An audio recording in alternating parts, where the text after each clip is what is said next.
1962.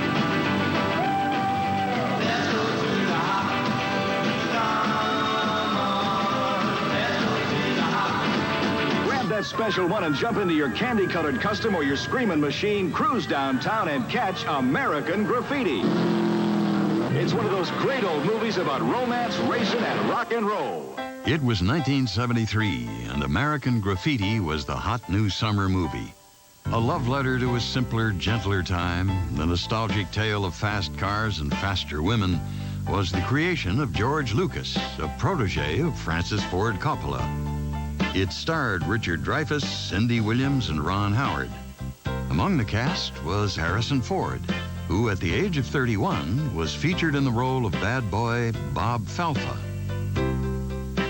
Hey, dog, why don't you come on a ride with me in about 10 years? Now leave her out of this. This is just between you and me.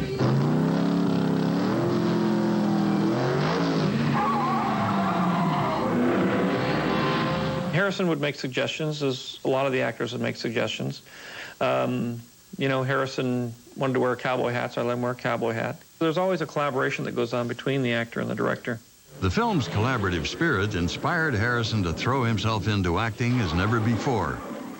And he carried his enthusiasm off the set when he joined his co-star Paul LeMat for some after-hours mischief. Harrison and I hung out together on our days off. He sort of tricked me into going to the bars and drinking against my will, but I wanted him to feel good. I wanted to make him feel comfortable, so I went along with it. They drank a lot of beer and threw beer bottles out their motel window and cracked a Cadillac's windshield. And every day we would all talk about what they had done the night before. Did you hear what Harrison and Paul did?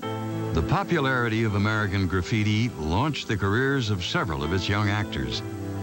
But it did little to enhance Ford's status in Hollywood.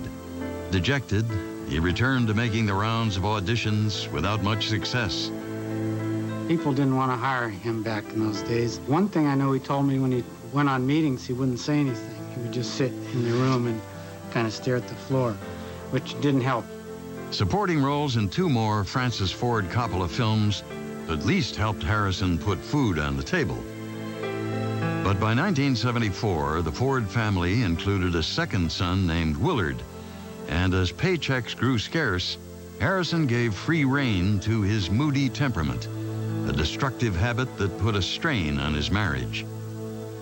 2 years later, however, American Graffiti's director, George Lucas, was searching for an actor to play an intergalactic smuggler in his sprawling space epic titled Star Wars. Casting director Fred Roos urged Lucas to consider Harrison Ford. I had been pushing George about Harrison, because I thought he was on the money, right, for that part. He had a great sense of humor, a great sense of comedy. In a clever ploy, Roos hired Ford not as an actor, but as a carpenter, to install an elaborate door at American Zoetrope Studios, which was adjacent to where Lucas was holding auditions. He was working on the door, and Fred had been pushing me to use Harrison. But I had in the back of my mind that he was a candidate. But once we started doing the testing, there was no question that he was the one. Ford won the role of Han Solo and joined 2 other relative newcomers in the cast. Mark Hamill played the youthful hero, Luke Skywalker, and Carrie Fisher played the rebel Princess Leia,